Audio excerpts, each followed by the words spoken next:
Ha, bulayım. Ne oldu? Görüyor. Ne oldu? Aygılayım, Kadın yüreğimki dudayıma, kandak kılım ezgılayım.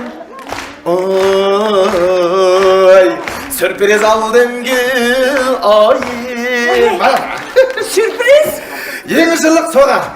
Oylanıp görpek kandak soğa. Şendim oldu. Hazır. Lütfen. Hey çay kızlar. Erimci bana sürpriz kut. Emirat bana pucuk kaptı.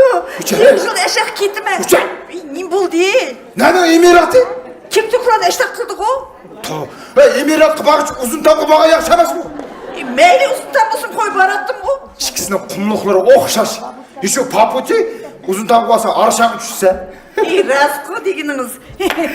Ya siz oylunun yaşlar. Oylandım ben. Taptım. Bana hazır. Kızlar emirat emeske. Şu yaptı bana. Oy. Ne oldu? Heldisi WhatsApp kuşu göreydim. Nerede şu bir şey?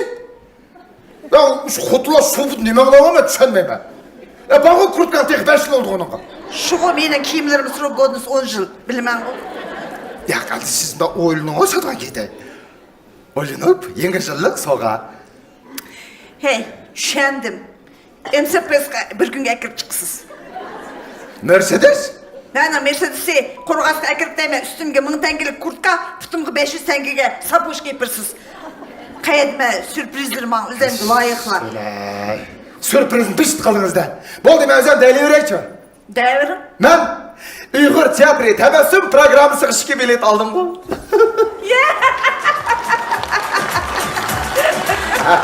Ya bu. Demiş ki ağam. Ya kapamay. Uycu tebessümge bilet iliş hazır. Kosmoska bilet ilişten tan bana ver olup gitti. Kimdeydi o şuna? Kim dedi? Apsadakam dedi. Hiç kim etmez dedi. Bulaçı, bunu kışlıkta dekabrda olduğun tebessümden belirtini iyun ayda seçet gidek. Artistler bilmezdiler. Eski iyulda 30 kışık et gidek. Eşlik dedi o. Demiş ki aşık kaçan aşık kuruk söz tökmekti. Gıymetli kaçan tok tutsa. Ne çıkağında kıldık ya. Ve bu aldım o bana tikitondu biletin onayla. Kim o toktasın diye glavına girişik gitmiş mi? Tikiton, kompüter, internet, telefonla alsa. Yedim dedi. Rasma. Ben sizge hazır WhatsApp kıla öteytme tatırsık bula.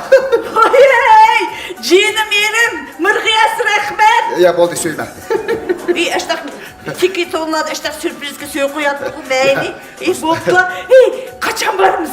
Bugün? Bugün. Ağırkın mı bugün?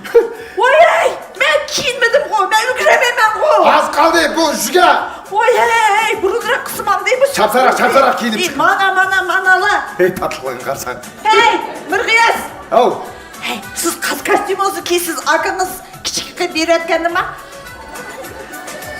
Birden kostüm algı meniki bari yok. İyi buldu düşendim. Çapsarak çıkın. Kiyime çıkma hemen. Sen çapsarak çıksan. Ay boldular tohta. Üzem yeşildirip üzem giyindimse 3 saat giyindi o. Yani vakit kalmış. Hey ya sen boldan sen giyindirme.